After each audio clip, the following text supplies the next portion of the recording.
Ah, so peaceful. Say, are you up for a nice, relaxing game of Factorio Space Age? Quesadillas con queso badón. だがいいか、お前たちには計り知れないことだろうが、最後に一つ言っておく。時は加速する。 Bro, I don't speak moon runes. I can't understand you. Pero ni modo ya me la pelé. 名を冠するなら、メイドインヘブン。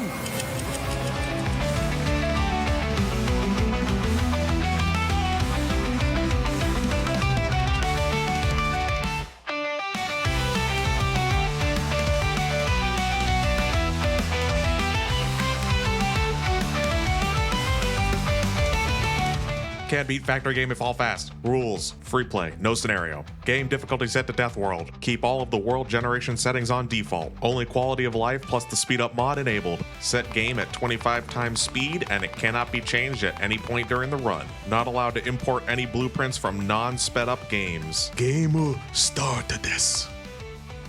Attempt 1 seems to start off without a hitch, as we utilize our massively increased speed to zip around the map and mine the fuck out of those ore patches. But soon the biters show us why they are the masters of sped up time.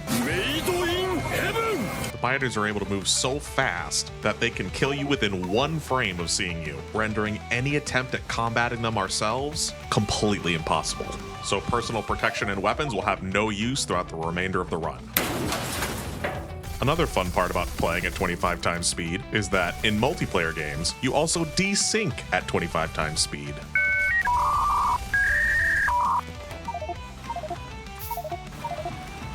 So unfortunately, just like real life, I'll be alone. You look lonely. I can fix that.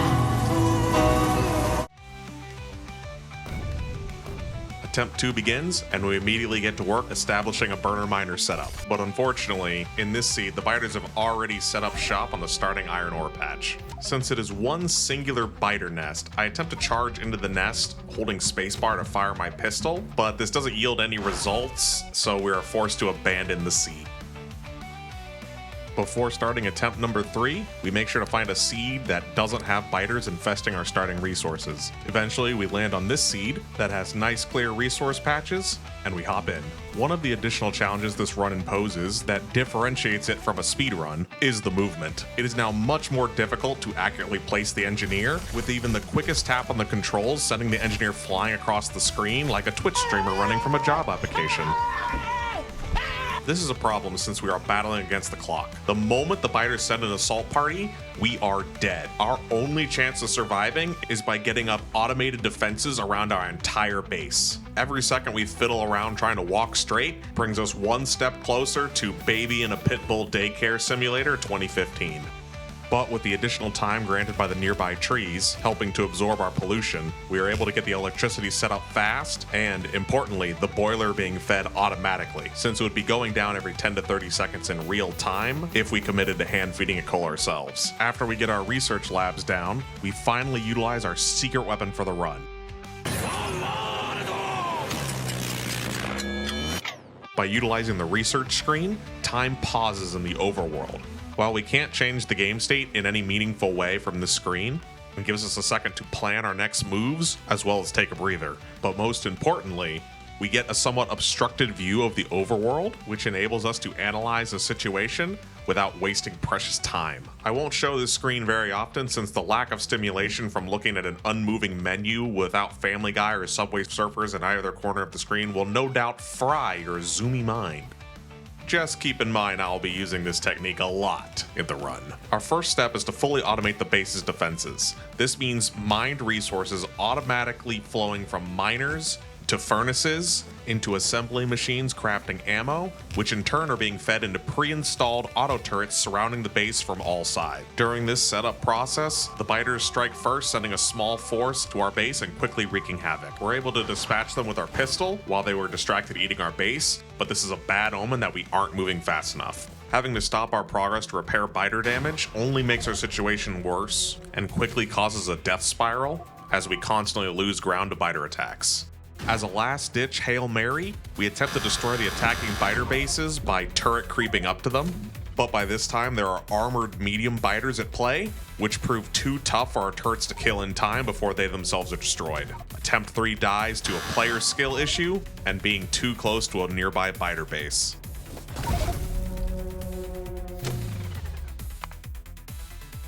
Learning from our last attempt's failure, we need a fully walled and automated defense system installed before the first biter attack strikes. So we need a seed with as much distance and trees in between our starting resources and the biters as possible. That's quite big. Additionally, we'll need to abuse the way the biter attack mechanics function in order to give us additional time. Biters have 3 different methods of evolution.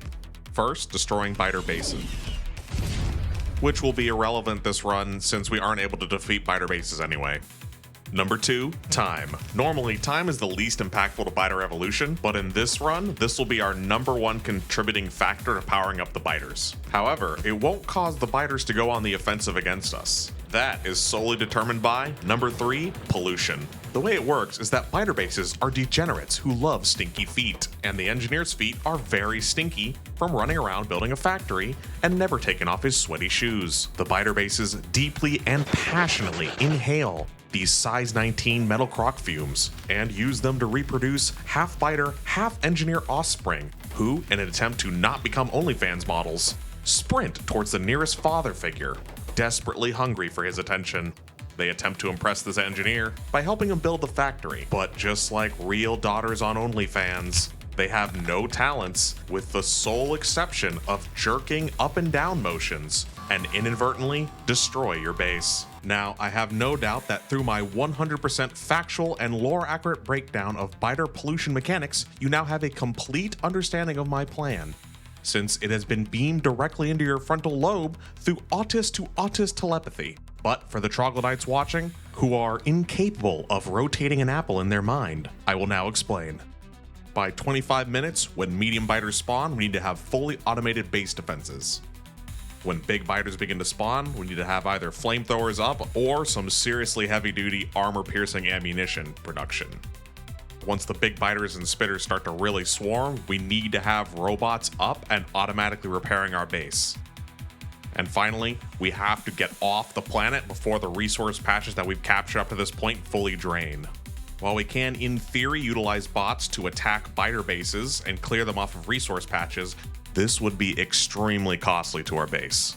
But this should only be reserved for a Hail Mary strategy, because if we fail to capture any of the resource patches, then we would have wasted all that material for nothing and will surely die. Now that you have some context, let's get back to the video game equivalent of me sounding myself. And if you don't know what sounding is, don't look up what sounding is. At around 17 minutes, we've automated red and green sciences and are preparing to set up gun turrets with a belt automatically feeding them ammo. We also set up steel smelting, so we can start crafting steel furnaces as soon as we finish researching them. We have also been rushing to solar power, so we can switch to clean, pollutionless energy as quickly as possible. Remember, the biters only attack when they smell our stinky engineer.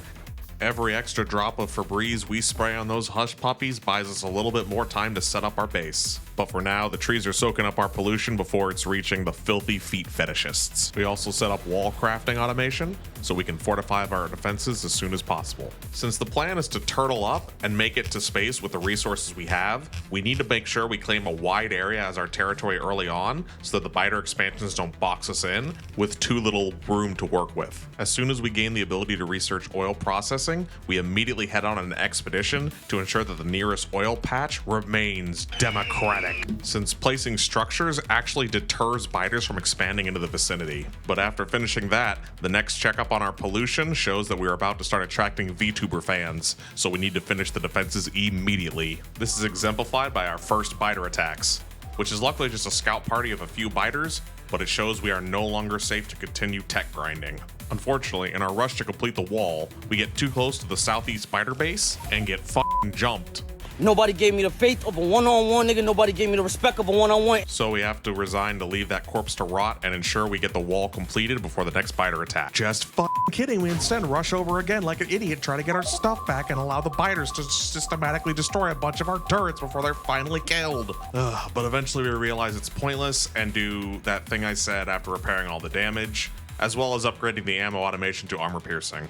Despite the setback, we're still making good time, finishing the wall plus armor piercing at around the 30-minute mark. Now, you might be asking, Orb Daddy, why didn't you just have the There Is No Spoon achievement tracking so you would have a timer up? And to that I say, I didn't think about it, okay?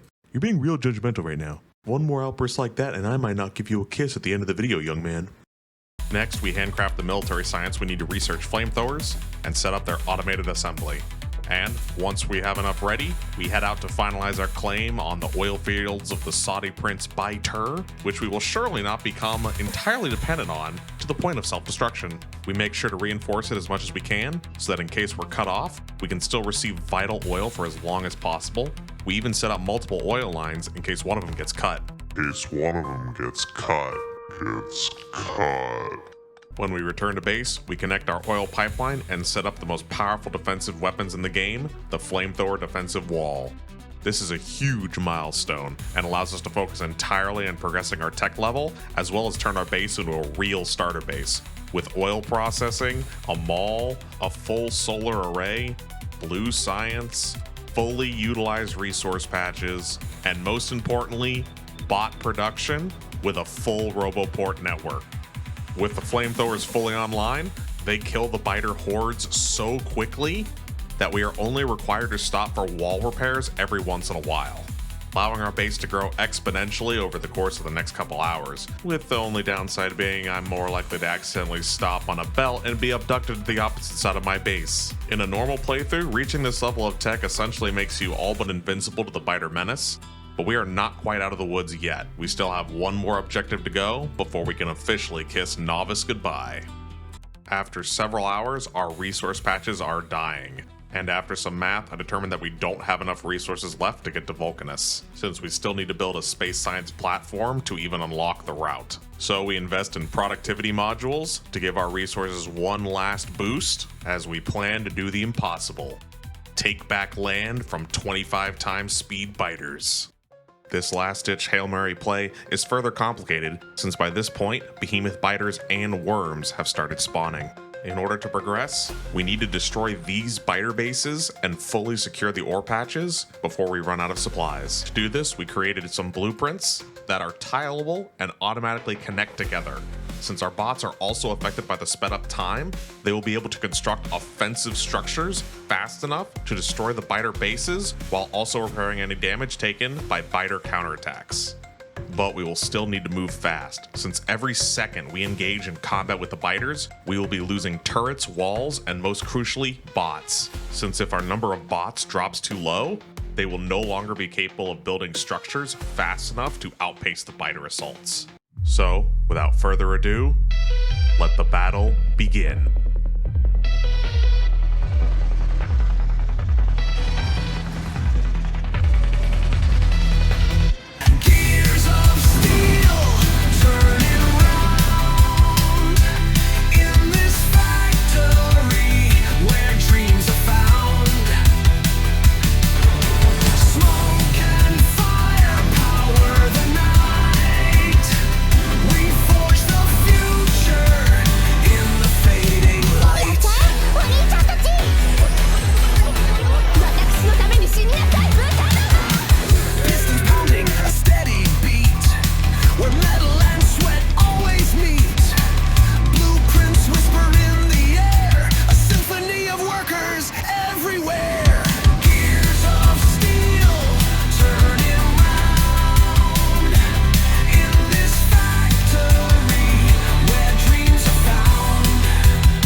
I love the smell of napalm in the morning.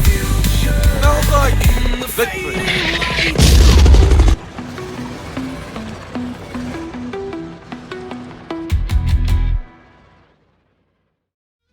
With the defeat of the Biter homeless camps outside our glorious Amazon fulfillment center, we secure the ore patches necessary to depart Novice and begin the next step of our journey, conquering Vulcanus.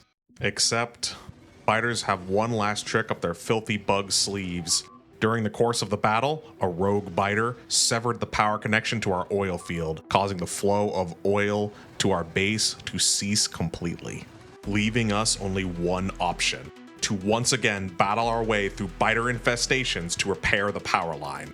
But because the game speed is so high, it was impossible to know when this power pole was destroyed, causing this to only be noticed once our flamethrowers already began to run dry.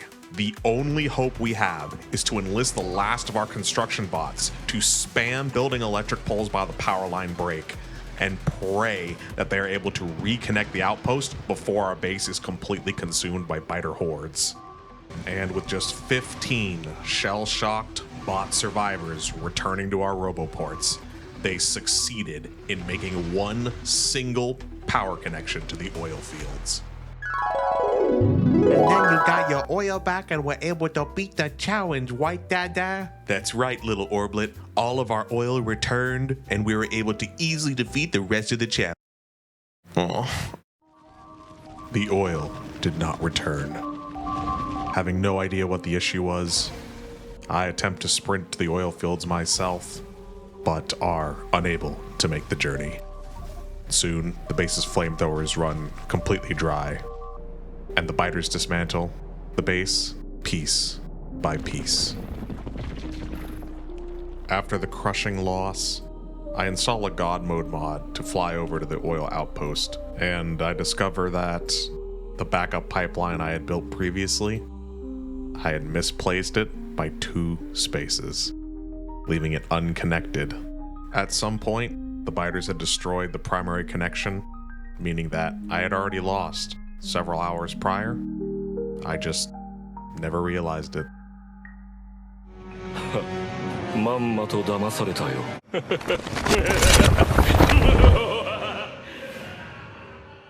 Yeah, you better run.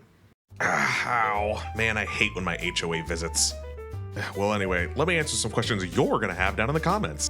First up, Orb, why didn't you put a radar in the oil field so you could see if anything went wrong? Well, dear viewer, I forgot to do that. Next up, Tentadaddy, why didn't you use solar panels in the outpost?